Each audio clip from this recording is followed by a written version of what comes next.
Hello friends, मैं अक्षरा कहानी पुरानी में आपका स्वागत करती हूँ। तो आज मैं आपको सुनाने जा रही हूँ शर्लक होम्स की एक रोमांचक कहानी, द बॉस्कैम्बो वैली मिस्ट्री, बॉस्कैम्बो वैली का रहस्य। फ्रेंड्स, अगर आपने अभी तक मेरे चैनल को सब्सक्राइब नहीं किया है तो प्लीज प्लीज प्लीज मेरे चैनल को सब्सक्राइब करें। चलिए अब मैं आपको कहानी सुनाती हूँ। डॉक्टर वॉटसन उस समय अपनी पत्नी के साथ अभी नाश्ता करके ही चुके थे कि उन्हें शर्लक होम्स का टेलीग्राम मिला। डियर डॉक्टर वॉटसन, यदि तुम इस पत्र को अपने काम में बाधा न समझो तो ठीक 11:15 पर मुझे रेलवे स्टेशन पर आकर मिलो। तुम्हारी प्रतीक्षा में तुम्हारा दोस्त शर्लक होम्स। फिर कुछ ही देर बाद ट्रेन में डॉक्टर वॉटसन शर्लक होम्स के सामने बैठे थे। शर्लक होम्स की मौजूदगी उनमें जैसे एक ऊर्जा भर देती थी, एक रोमांचक ऊर्जा जिसका हर पल थ्रिलिंग होता था। शर्लक होम्स ने कहा, बॉस्कैम्बो वैली मिस्ट्री, यहाँ एक कत्ल का मामला है। ये हरफोर्डशायर से कुछ दूर एक जिला है, बॉस्कैम्बो वैली। शर्लॉक ने एक गहरी सांस भरते हुए आगे कहा, कहानी दो दोस्तों के बीच शुरू होती है। इनमें से एक का नाम है जॉन टर्नर और दूसरे का मैककार्थी। दोनों में बहुत सी बातें कॉमन है। दोनों ऑस्ट्रेलिया गए, दोनों ने वहां जाकर खूब पैसा बनाया, फिर यहाँ आकर खूब जमीन जायदाद बनाई। लेकिन समय बीतने के साथ पैसे के मामले में मैककार्थी जॉन टर्नर से पीछे छूट गया। लेकिन दोनों की दोस्ती एक मिसाल थी। एक समय ऐसा भी आया कि टर्नर ने अपना एक फार्म हाउस भी अपने दोस्त के नाम कर दिया। परिवार में टर्नर की एक बेटी है और मैककार्थी का एक बेटा जिसका नाम जेम्स है। माँ के प्यार से दोनों बचपन से ही वंचित रहे। जहाँ मैककार्थी के पास दो एक नौकर हैं, वहीं टर्नर के पास उसकी हैसियत के अनुसार ही कई नौकर चाकर हैं। ट्रेन अपनी पूरी रफ्तार से दौड़ी जा रही थी। डॉक्टर वॉटसन उसकी बातों को बड़े ध्यान से सुन रहे थे, क्योंकि शर्लॉक की एक एक बात का मूल्य होता था। उसकी कौन सी बात में कोई क्लू छुपा होता था, उसे समझना हर किसी के वश की बात नहीं थी। शर्लॉक ने आगे कहा, अब मैं उस प्रॉब्लम पर आता हूँ जिसके लिए मैंने तुम्हें यहाँ बुलाया है। सोमवार 3 जून दोपहर लगभग 3 बजे मैककार्थी बॉस्कैम्बो पुल के पास गया। शायद उसे किसी से मिलना था। यह पुल उसके घर से लगभग 2 फरलांग की दूरी पर था। उसे वहां जाते हुए दो लोगों ने देखा। इनमें से एक था पशु पक्षियों की देखरेख करने वाला विलियम क्राउडर और दूसरा एक बूढ़ा व्यक्ति। उसके जाने के लगभग 1-2 मिनट बाद ही इन दोनों ने उसके बेटे जेम्स को भी उसके पीछे जाते देखा। उस वक्त जेम्स के हाथ में एक गन थी और उसके चेहरे पर कुछ अच्छे भाव नहीं थे, ऐसा उन लोगों ने कहा। इसके अलावा एक और चश्मदीद गवाह भी है। यह है विलियम क्राउडर की 14 वर्षीय बेटी, जो उन दोनों के बयानों की पुष्टि करती है। उसने उससे आगे की घटना को थोड़ा और विस्तार से देखा। उसने बताया कि दोनों बाप बेटा किसी बात को लेकर झगड़ रहे थे। इसी बीच गुस्से में जेम्स का गन वाला हाथ उठ गया। लड़की को लगा कि जेम्स गोली चलाने वाला है। इससे वो घबरा गई और वहां से भागकर सीधे अपने घर आ गई। वहां उसने अपने माता पिता को पूरी घटना की जानकारी दी। उसके थोड़ी ही देर में जेम्स भी चिल्लाता हुआ वहां आ पहुंचा और उनसे चीख चीख कर मदद मांगते हुए कहने लगा कि उसके पापा को किसी ने मार डाला है, प्लीज उसकी मदद करें। यह सुनकर वे सभी तुरंत घटना स्थल पर पहुंचे, लेकिन तब तक मैककार्थी मर चुका था। उसके सिर से खून निकल रहा था। उसके सिर पर चोट का निशान था।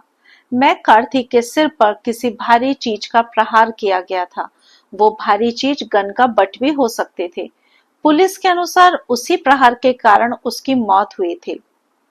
यह सब बताते हुए शर्लक ने डॉक्टर वॉटसन से कहा, इन सब बातों को सुनने के बाद शक की सुई सीधे सीधे जेम्स की तरफ जाती है।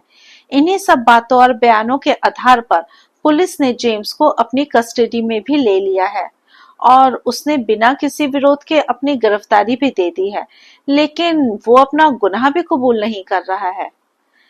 वॉटसन ने कहा, हालातों के मद्देनजर तो जेम्स ही हत्यारा जान पड़ रहा है। आगे शर्लक होम्स ने बताया कि जेम्स ने पुलिस को दिए अपने बयान में कहा था कि घटना के 3 दिन पहले से ही वो घर से बाहर गया हुआ था। तीसरे दिन जिस समय वे घर पहुंचा उस वक्त उसके पापा घर पर नहीं थे। वो अभी घर की तरफ बढ़ा ही था कि उसने पापा को एक घोड़ा गाड़ी से आते हुए देखा, जिसे उनका नौकर चला रहा था। नौकर मैकार्थी को वहां उतार कर वापस चला गया। जेम्स ने अपने पापा को तेजी के साथ एक तरफ जाते देखा। वो नहीं जानता था कि वे कहां जा रहे हैं। जेम्स अपनी गन के साथ उसी दिशा में आगे चल पड़ा। यही वह समय था जब क्राउडर ने उसे जाते देखा। अचानक उसने कुछ सुना। जेम्स अपने पापा की आवाज को पहचानता था। उसके पापा ने हैरानी से किसी से वह एक शब्द कहा, कुई। ये शब्द दो लोगों के बीच की घनिष्ठता को दर्शाता है। बाप बेटे की घनिष्ठता, दोस्तों के बीच की घनिष्ठता। क्या उसके पापा कुई शब्द से उसे ही संबोधित कर रहे थे? पर उसे हैरानी इस बात की थी कि उसके पापा तो उसके आने के बारे में जानते तक नहीं थे। फिर वे कुई शब्द को संबोधित करके किसे पुकार रहे हैं? नहीं, वे उसे नहीं पुकार रहे थे। अचानक उसके पापा की निगाहें जब उस पर गईं, तो वो उसे देखकर चौंक पड़े और चिल्लाने लगे। वे एक शॉर्ट टेम्पर्ड पर्सन थे, बहुत जल्दी गुस्से में आ जाते थे। वहां उन दोनों में किसी बात को लेकर गर्मागर्म बहस हुई। गुस्से में जेम्स ने अपना गन वाला हाथ ऊंचा किया। जेम्स गुस्से में भुनभुनाता हुआ वहां से चला गया। यह दृश्य क्राउडर की बेटी ने देखे, लेकिन जेम्स के जाने से पहले ही वो घबराकर भाग गई थी। इधर जेम्स अभी 200 फुट दूर भी नहीं पहुंचा था कि उसने अपने पापा की तेज चीख का स्वर सुना।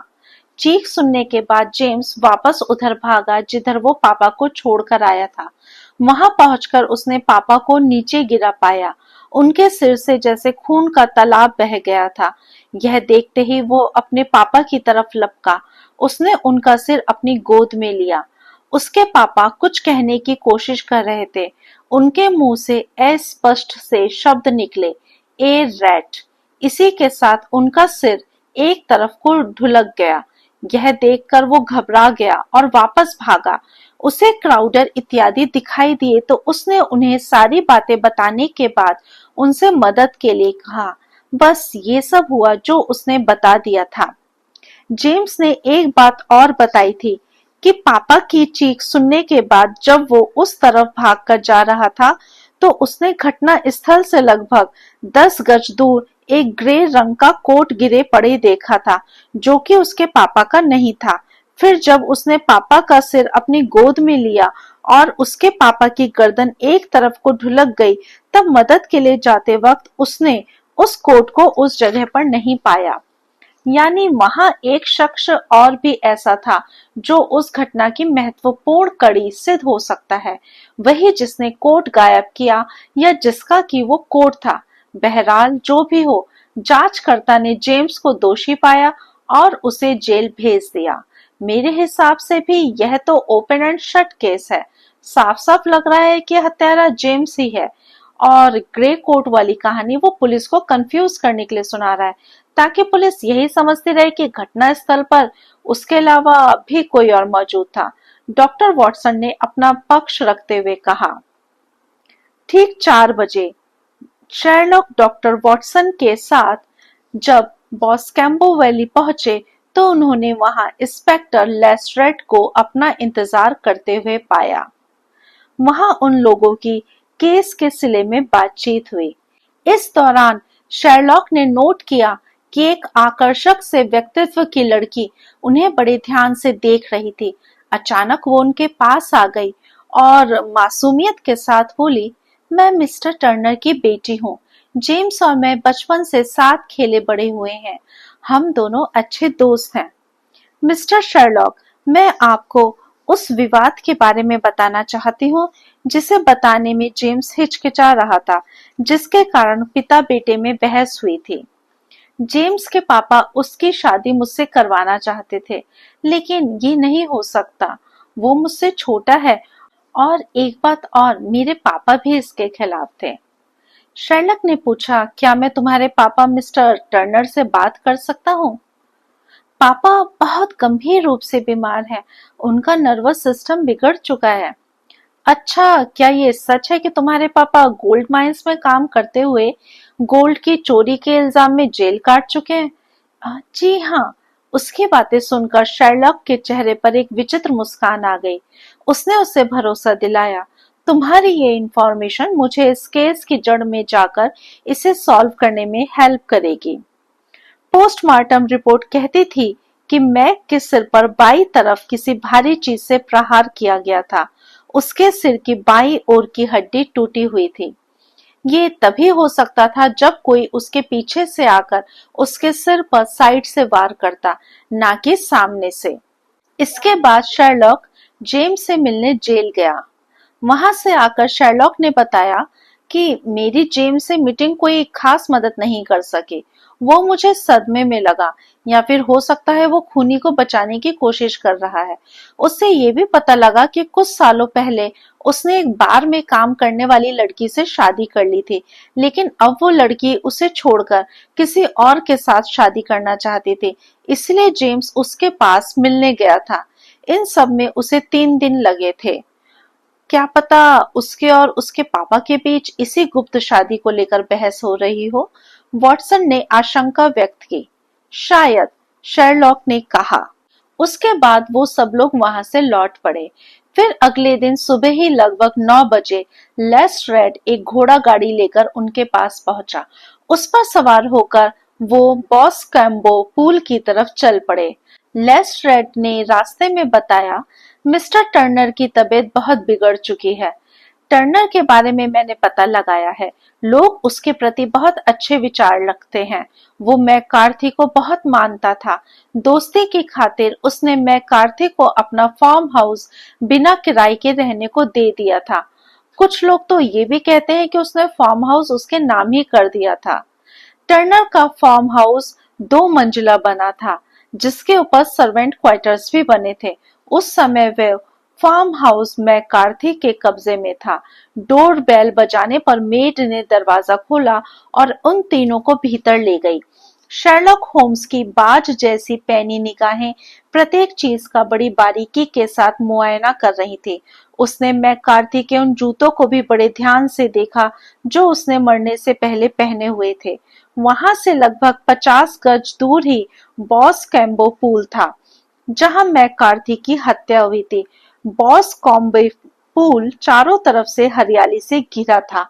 वहां शांति थी। लेस्ट्रेड ने उसे उस स्थान के बारे में बताया जहां मैकार्थी की हत्या की गई थी। शर्लक ने उस स्थान के आसपास की जांच में कुछ समय लगाया। उसके बाद वो पूल के पानी में घुटने घुटने तक उतर गया। लेस्ट्रेड ने पूछा, पानी में क्या तलाश कर रहे हो? शायद मैं यहाँ मर्डर वेपन की तलाश कर सकूं। पर मर्डर वेपन तो जेम्स की गन ही है ना, जिसके बट से मैक कार्थी के सिर पर घातक चोट की गई थी और जिसे मैं अपने कब्जे में पहले ही ले चुका हूँ। तुम्हारे हिसाब से तो जेम्स की गिरफ्तारी के साथ ही केस की जांच भी पूरी हो चुकी है, लेकिन मेरा हिसाब अभी बाकी है और कुछ बयानों और कुछ सवालों के जवाब अभी अधूरे हैं और मुझे उनकी तलाश है, शर्लॉक ने कहा। शर्लॉक होम्स ने हत्या वाले स्पॉट के पास के पेड़ के आसपास के क्षेत्र का भी बारीकी से मुआयना किया।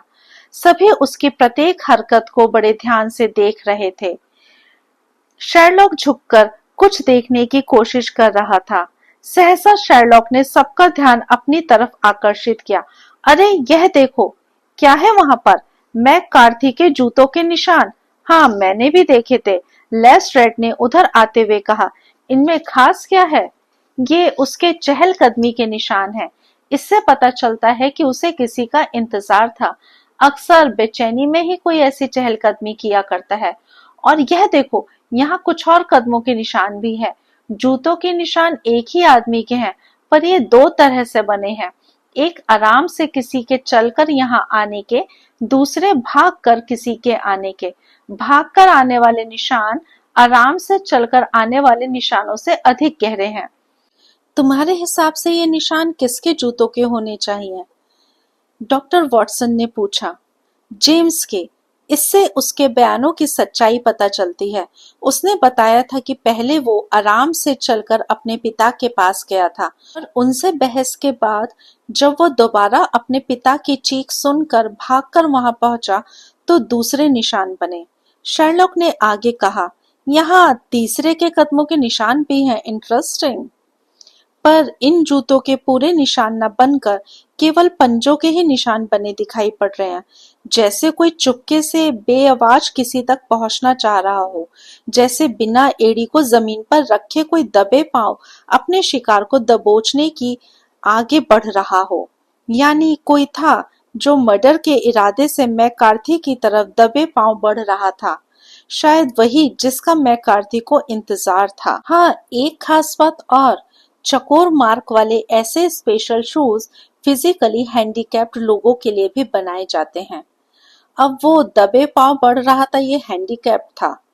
कुछ भी हो सकता है। शर्लक होम्स जमीन पर निगाहें गड़ाए हुए मुख्य सड़क की तरफ गया। वो क्या कर रहा है किसी के समझ में नहीं आ रहा था। जल्दी ही वो वापस लौटा। उसने वहां पड़े बड़े पत्थर की तरफ इशारा करते हुए लेस्ट्रेड से कहा, मर्डर वेपन दरअसल पानी में नहीं, यहाँ है। क्या मतलब, कहाँ? ये पत्थर वास्तव में मर्डर वेपन है। ये पत्थर? हाँ, लेकिन इस पत्थर पर खून का एक कतरा तक नहीं लगा। लेस्ट्रेड ने उसे ध्यान से देखते हुए कहा, निशान धोए जा सकते हैं। शर्लॉक ने अपनी बात को मजबूती के साथ कहा, यदि ऐसी बात है तो फिर यह भी बता दो कि कातिल कौन है। वो जो भी है, फिलहाल इतना जान लो कि वो अपना काम उल्टे हाथ से करता है। मतलब वो लेफ्ट हैंडर है। हाँ, वो लंबे कद का होना चाहिए। उसकी दाईं तरफ की टांग में कुछ खराबी है जिसके कारण वो अपना पूरा पाँव जमीन पर नहीं रख पाता है। वो बहुत भारी शूज पहनता है। और एक बात और, उसे इंडियन सिगार पीने का शौक है और वो एक छोटा चाकू भी अपने पास रखता है। उसे तुम पेन नाइफ कह सकते हो। कमाल है, उसे देखे बिना ही तुम्हें उसके बारे में इतनी जानकारी कैसे हो गई? डॉक्टर वॉटसन की और जानने की उत्सुकता बढ़ती ही जा रही थी। देख तो मैं उसे रहा हूँ, पर उसे देखने का मेरा अंदाज थोड़ा जुदा है। डिनर के बाद शर्लक होम्स ने फिर से केस का उसके सभी पहलुओं से विश्लेषण आरंभ किया। दो बातें जेम्स को इस केस में उसकी इन्वॉल्वमेंट से दूर करती हैं। पहली, उसने बताया कि उसके पापा ने मरते समय उससे दो शब्द कहे थे, ए रैट। ये पहली अभी अनबूझ है। दूसरी, अपने पापा मैकार्थी को उसने कोई शब्द का उच्चारण करते हुए सुना था, जबकि उसके पापा को उसके वहां होने का भी पता नहीं था। तो हम ये कह सकते हैं कि उसने वह शब्द जेम्स के लिए नहीं बल्कि उस इंसान के लिए कहा था जिसका कि वह इंतजार कर रहा था। जैसा कि मैंने सुना है कि ऑस्ट्रेलिया में कोई शब्द बहुत कॉमन है। यह किसी भी ऑस्ट्रेलियन के अपने मित्रों व परिचितों को बुलाने का खास तरीका है। वे अक्सर उसका इस्तेमाल करते हैं। अगर ऐसी बात है तो इसका सीधा सा मतलब ये भी है कि मैं कार्थी उस व्यक्ति को जानता था जिसका कि वो वहां इंतजार कर रहा था। डॉक्टर वॉटसन ने आगे कहा, चलो यह तो मान लिया कि ऐसा हो सकता है, लेकिन फिर ए रेड जैसे शब्दों का क्या मतलब हो सकता है? शर्लक होम्स ने इसके जवाब में एक मुड़ा हुआ पेपर निकाला। उसे थोड़ा सा खोलते हुए शर्लॉक ने कहा, यह विक्टोरिया की एक कॉलोनी का नक्शा है। देखो इस पर क्या लिखा दिख रहा है। डॉक्टर वॉटसन ने देखा तो उसके चेहरे पर हैरानी के भाव प्रकट हुए। पेपर अभी पूरा खुला नहीं था। उस पर लिखे हुए शब्द डॉक्टर वॉटसन को साफ दिखाई पड़ रहे थे, जो कि इस प्रकार थे, ए रैट। जब मैं इस पूरे पेपर को खोल रहा हूँ, शर्लक होम्स ने आधे फोल्ड किए हुए पेपर को पूरा खोल दिया। अब वहां पे बलार्ट लिखा दिखाई देने लगा, BALLART। उस शब्द को देखकर डॉक्टर वॉटसन की आंखें फटी की फटी रह गईं। मुंह से आश्चर्य के साथ निकला, अरे, तो इसका मतलब है जो शब्द जेम्स ने सुने वो इसी शब्द का आधा हिस्सा थे। हाँ, यह वास्तव में ऑस्ट्रेलिया में एक जगह का नाम है। वास्तव में मैं कार्थे बताना चाहता था कि हत्यारा जो भी है वो बलार्ड से है। जेम्स उन शब्दों का अर्थ ठीक से नहीं लगा पाया। उसने केवल ए रेड सुना। डॉक्टर वॉटसन बुत्सा बना शर्लॉक के रहस्य उद्घाटन को सुन रहा था। शर्लॉक ने आगे कहा, जेम्स ने अपने बयान में ग्रे कोट का जिक्र किया था। अब हम ये मान लेते हैं कि हत्यारा जो भी था वो ऑस्ट्रेलिया से था और ग्रे कोट पहने था। मैं जब पूल से मुख्य सड़क की तरफ गया था तो ऐसा करने के पीछे मेरा मकसद उस अज्ञात इंसान के कदमों के निशानों को देखना था। मैंने पाया कि उसके दाएं पांव के शू का दबाव बाएं पांव के शू के दबाव से बहुत हल्का था। इसीलिए मैंने कहा था कि वो तीसरा इंसान जो उस वक्त वहां आया था उसकी दाईं तरफ की टांग कुछ कमजोर थी। चलते समय वो अपने शरीर का सारा वजन बाईं टांग पर ही रखता था, जिससे उस तरफ के शू का जमीन पर दबाव अधिक पड़ता था। चलो यह तो ठीक है, मान लिया, पर तुमने कहा था कि वो लेफ्ट हैंडर है। यह बात तुम्हें कैसे पता लगी? वॉटसन ने पूछा। पोस्टमार्टम रिपोर्ट में पढ़ी, सिर पर बने जख्म की प्रकृति को देखकर। उस पोस्टमार्टम रिपोर्ट तो मैंने भी पढ़ी थी, शर्लॉक ने बताया। यदि हमला दोनों हाथों में पकड़े हुए पत्थर से पीछे से होता तो खोपड़ी पीछे से टूटती। हमला एक हाथ में जमे पत्थर से हुआ। यदि पत्थर दाएं हाथ में था तो चोट खोपड़ी के दाईं तरफ होती और फ्रैक्चर उधर ही होता, जबकि खोपड़ी में फ्रैक्चर हुआ बाईं ओर। इसका सीधा सा मतलब निकलता है कि हत्यारा लेफ्टी था। जिस समय जेम्स अपने पापा से लड़ रहा था उस समय हत्यारा पेड़ के पीछे छुपा हुआ था। जेम्स के निकलते ही उसने मैक पर पत्थर की घातक चोट कर दी। मैंने एक बात और भी कही थी कि हत्यारा इंडियन सिगार पीता है। मैंने वहां पर सिगार की राख और सिगार का कटा हुआ हिस्सा भी देखा था। और चाकू रखने की बात तुम्हें कैसे पता लगी? सिगार को पीने से पहले उसके निचले हिस्से को थोड़ा तोड़ा जाता है, लेकिन सिगार के हिस्से को किसी तेजधार हथियार से काटा गया था। इसी से मैंने अनुमान लगाया कि हत्यारा पेन नाइफ भी रखता है, जिसे फोल्ड करके आसानी से जेब में रखा जा सकता है। लेकिन आखिर वह है कौन? John Turner. इससे पहले कि शर्लॉक इस नाम का खुलासा करता, एक आवाज वहां गूंज उठी। सबकी निगाहें आवाज की दिशा में उठ गईं। उधर से दो लोग भीतर आते दिखाई दिए। उनमें से एक होटल का वेटर था, जिसने एक बहुत बूढ़े और बीमार से दिखते व्यक्ति को सहारा दे रखा था। बूढ़ा देखने में अमीर व्यक्तित्व का मालिक लगता था। और ये जो उपरोक्त शब्द थे जॉन टर्नर, ये वेटर ने बोले थे। उसे देखने से लगता था वो काफी समय से बीमार है। शर्लॉक ने उन दोनों को देखकर उन्हें बैठने का इशारा किया। टर्नर थोड़ा लंगड़ाता हुआ आगे बढ़ा था। उसके दाई टांग में कुछ नुक्स था। बूढ़े व्यक्ति ने उसकी तरफ देखते हुए कहा, तुम्हारा भेजा नोट मुझे मिल गया था मिस्टर शर्लॉक। मेरा नाम जॉन टर्नर है। तुम मुझसे क्यों मिलना चाहते थे? वजह शायद आप जानते हैं मिस्टर टर्नर, लेकिन फिर भी मैं आपको बता देता हूँ। वजह है मैककार्थी। आपको इस बात की खबर जरूर होगी कि उसका किसी ने बेदर्दी के साथ कत्ल कर दिया है। हाँ, मैंने सुना है। आखिर वो मेरा दोस्त था।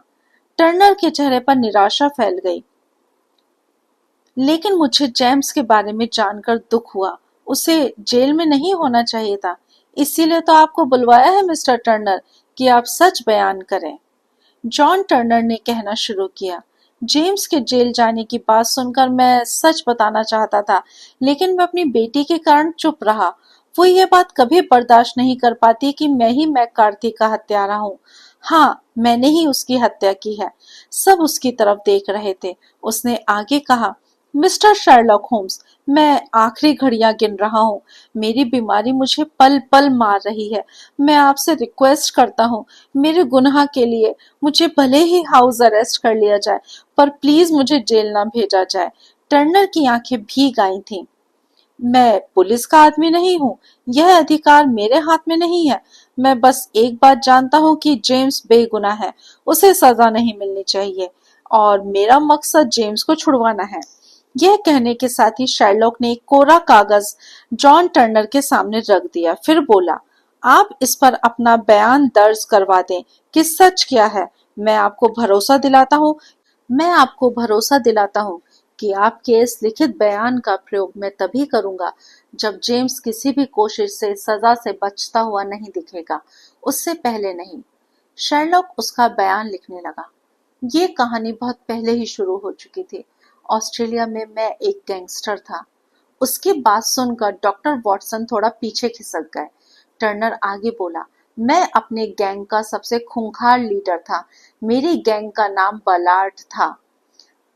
मैं अंडरवर्ल्ड पर राज करता था। मेरी गैंग में 6 लोग थे, लेकिन उसमें से उस वक्त 3 मारे गए जब हमने एक गोल्ड से भरी वैगन को लूटने की कोशिश की। मैं कार्थी उस वैगन का ड्राइवर था। मैं अपने बचे खुचे आदमियों के साथ वहां से सोना लूट कर भाग गया। हमने सोना आपस में बांट लिया। उसके बाद पुलिस की सरगर्मी बढ़ने से मैं इंग्लैंड आ गया। सोना इतना ज्यादा था कि अब हमें और लूटपाट करने की जरूरत नहीं थी। मैंने अच्छा नागरिक बनकर रहने का फैसला कर लिया। मैंने गलत काम छोड़ दिया और शादी कर ली। उस शादी से मुझे एक बेटी मिली, एलिस, मेरी प्यारी सी गुड़िया बेटी। मैं उस जिंदगी से खुश था। फिर एक दिन मेरी पत्नी मुझे और एलिस को हमेशा के लिए छोड़कर चली गई। मैंने एलिस को माँ और बाप दोनों का प्यार दिया, लेकिन मेरे गुनाह मेरा पीछा कर रहे थे। एक दिन लीजेंड स्ट्रीट पर मेरी मुलाकात मैकार्थी से हुई। वो अपने इकलौते बेटे के साथ था। गरीबी के कारण उसकी हालत खराब थी। उसने मुझे देखते ही पहचान लिया। मैंने उसे बताया कि अब उसे मुझसे डरने की कोई जरूरत नहीं थी। उसने मुझसे पैसे की मांग की। उसके शब्दों में छुपे धमकी भरे अंदाज को मैं समझ गया था। एक तरह से वे मुझे ब्लैकमेल कर रहा था कि यदि मैंने उसे पैसे ना दिए तो वो मेरी पोल पुलिस के सामने खोल देगा। मैं मजबूर था। मैं उस जिंदगी को खोना नहीं चाहता था। मैंने उसे अपना फार्म हाउस बिना किसी किराए के रहने को दिया। लेकिन यह तो शुरुआत थी। मेरी मजबूरी का फायदा उठाकर वो मेरी धन दौलत को चूसने लगा। मैं चुपचाप उसकी मनमानियों को बर्दाश्त करता रहा। फिर उस दिन मेरे सब्र का प्याला भर गया जब उसने अपने बेटे जेम्स के लिए मेरी बेटी का हाथ मांगा। वास्तव में वो जानता था कि मेरे बाद मेरी सारी दौलत की मालकिन मेरी बेटी ही थी। ऐसा करके वो मेरी सारी जायदाद पर कब्जा करना चाहता था। उसकी बात सुनकर मैं गुस्से से पागल हो गया। मैंने उसके प्रपोजल को ठुकरा दिया। उसने मुझे फिर से धमकी दी कि उसकी बात नहीं मानी तो इसका अंजाम ठीक नहीं होगा। उसने मुझे एक और बातचीत के लिए बॉस कैम्बो पूल पर बुलाया। मैं जाने के लिए मजबूर था। जब मैं वहां पहुंचा तो तब तक मैं कार्थी वहां नहीं आया था। बेचैनी में मैंने सिगार निकाल कर पिया। मैं फैसला नहीं कर पा रहा था कि क्या करूं। मैं कार्थी आ चुका था। मैं अभी भी पेड़ के पीछे छुपा हुआ कश्मकश में था। मैक ने शायद सिगार की गंध से मुझे भांपकर मुझे कुई कहकर पुकारा। उसे लगा था कि शायद मैं आ गया हूँ, लेकिन इससे पहले कि मैं पेड़ के पीछे से बाहर निकल कर आता, तभी उसका बेटा जेम्स वहां आ गया। तो मैक का ध्यान मुझसे हट गया। उसमें इसी बात को लेकर तकरार हुई। वो मैक की बात मानने को तैयार नहीं था। उसे ये बात कबूल नहीं थी कि उसकी शादी मेरी बेटी से हो, और मुझे भी ये बात कबूल नहीं थी कि मेरी मासूम बेटी की शादी उसके बेटे से हो जाए और उसके पैसे के दम पर उस पर हुकूमत करे। जेम्स गुस्से में वहां से चला गया। मैं नफरत से भर उठा। मेरे पास उसे मारने के अलावा दूसरा कोई रास्ता नहीं बचा था। काश जेम्स की गन मेरे पास होती तो मैं उसी वक्त उसे गोली मार देता, पर जेम्स के जाते ही मैंने उस पर पत्थर से प्रहार कर दिया। वो चिल्लाकर गिर पड़ा। मैं वहां से भागा। तभी जेम्स उसकी चीख सुनकर वापस लौट आया। मैंने मैक को उसकी बाहों में दम तोड़ते देखा। जिस समय उसका ध्यान मैक की तरफ था, उसी समय मेरा ध्यान अपने ग्रे कोट की तरफ गया, जो कुछ दूर गिरा पड़ा था। मैं घबरा गया क्योंकि वो कोट मुझे फंसा सकता था। मैंने चुपके से जाकर उसे उठा लिया और वहां से निकल गया। इतना बताने के साथ ही टर्नर ने गहरी सांस ली और फिर बोला, मुझे अपने किए का कोई पछतावा नहीं है मिस्टर शर्लॉक। उस जैसे आदमी को जिंदा रहने का कोई अधिकार नहीं था और मैंने उससे वो अधिकार छीन लिया। हालांकि जानता हूं कि इंसानियत के नाते यह गलत था। ओके मिस्टर टर्नर, मुझे आपसे हमदर्दी है। सजा का मतलब जेल ही नहीं होता। सजा का असली उद्देश्य मुजरिम में सुधार लाना होता है। आपने स्वयं ही अपने भीतर के अपराधी को मार डाला और इस वक्त आपकी उम्र उन सब गुनाहों के लिए सजा पाने की नहीं है। मैंने आपके बयान की कॉपी रख ली है। लेकिन मैं आपको भरोसा दिलाता हूँ कि इसका इस्तेमाल मैं कोर्ट में तभी करूंगा जब निर्दोष जेम्स को मैं किसी भी तरीके से इस केस से बरी होता हुआ नहीं देखूंगा। उसके बाद कोर्ट की कार्यवाही में जेम्स के गुनाह को सिद्ध नहीं किया जा सका। शर्लॉक ने उसे बेगुनाह सिद्ध करने में कोई कसर नहीं छोड़ी। उसने सिद्ध किया कि हत्यारा जेम्स नहीं है और वो इसमें सफल रहा। अब हत्यारा कौन है इसका पता पुलिस चलाती रहे। हालांकि लेस्ट्रेड जान गया था कि शर्लॉक हत्यारे को पहचान गया है, लेकिन उसके पास हत्यारों को साबित करने के सबूत नहीं थे और जेम्स को बेनिफिट ऑफ डाउट्स मिल गया और उसे बरी कर दिया गया। इस घटना के 7 महीने बाद ही टर्नर की बीमारी से मौत हो गई। बाद में एलिस और जेम्स ने भी शादी कर ली। शर्लॉक ने अपनी तरफ से केस समाप्त करते हुए कहा, इन्वेस्टिगेशन का असली मतलब असली अपराधी तक पहुंचना ही होता है। इसमें जरा सी भी चूक असली अपराधी को बचा सकती है और किसी निर्दोष को फंसा सकती है। केस को सॉल्व करके वाहवाही लूटना ही इन्वेस्टिगेटर का मकसद नहीं होना चाहिए। शर्लॉक की नजर से हत्यारा छुप नहीं सकता, डॉक्टर वॉटसन ने मुस्कुरा कर कहा। तब तक शर्लॉक ने अपना पाइप सुलगा लिया था। धन्यवाद। तो कैसी लगी आपको ये कहानी? अगर आपको ये कहानी पसंद आई हो तो प्लीज मेरे चैनल को सब्सक्राइब करें और कहानी को लाइक करें और अपना महत्वपूर्ण सुझाव देना ना भूलें। धन्यवाद।